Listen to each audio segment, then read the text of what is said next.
In chemistry, when we dilute a solution, we're essentially just adding solvent to that solution and it becomes less concentrated. So you can see on the left we have a solution that has, let's say, 7 particles in it, or you can also think of this as 7 moles, since that's what we can measure in chemistry. And then when we add solvent to that solution, the particles are more spread out, and we have a more dilute solution. It's less concentrated. What you should realize here is that you still have the same number of particles in solution. So the number of moles does not change. And we can calculate the number of moles. In chemistry, we often use the symbol N for the number of moles. So let's use N here. The number of moles we can calculate if we know the molarity and the volume. So molarity times volume is moles. So anytime you see a molarity and a volume together, you can multiply those together to get the number of moles, since if you work out the units, molarity is moles per liter, and the volume is in liters. Multiply those together, liters cancel out, you get moles. So M times V, molarity times volume, is the number of moles. So in the first beaker, we have molarity 1 and volume 1. In the second beaker, we have a different molarity since the solution became less concentrated, and we have a different volume since we've added more solvent. And so in this case, the thing to realize is that the number of moles is constant. So the number of moles, N1, equals N2. And this is where we get our dilution equation. So N1 equals M1 times V1. And we can set that equal to M2 times V2, since that is N2. And this is our dilution equation. And we use this often.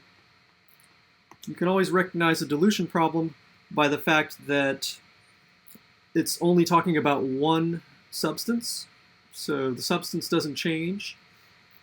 And you can see that the solvent is increasing, the amount of solvent, and the concentration is usually decreasing. So let's see how we use this equation. I have an example here. A solution is made by adding 150 milliliters of water liquid to 75 milliliters of 3.5 molar hydrochloric acid, aqueous hydrochloric acid. What is the new concentration? So we can use our dilution equation.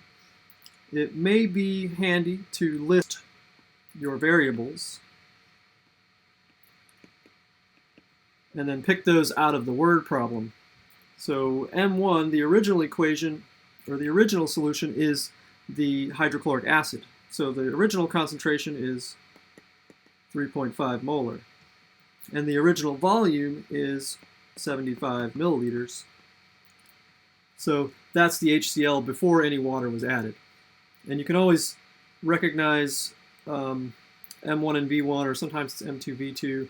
They'll always be listed together. And so usually the only mistakes that students make for these types of problems is to mix up the M's and the V's. So M2 is what we're looking for. And V2, the trick to this problem is realizing that V2 is the final volume, or the total volume, after the solvent has been added.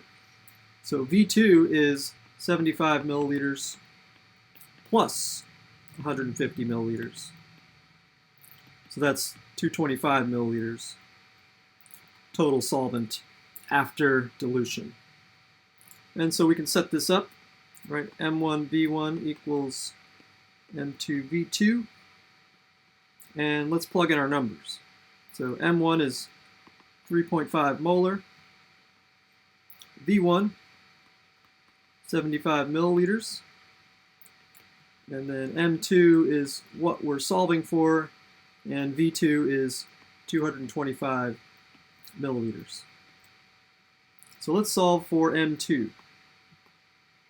M2 is M1V1 divided by V2, so 3.5 molar times 75 milliliters divided by V2, which is 225 milliliters.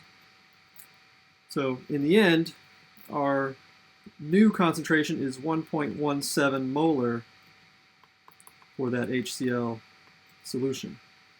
And so you should notice that the concentration decreases. It went from 3.5 molar to 1.17 molar, right? The volume of solution increases, goes from 75 milliliters to 225 milliliters.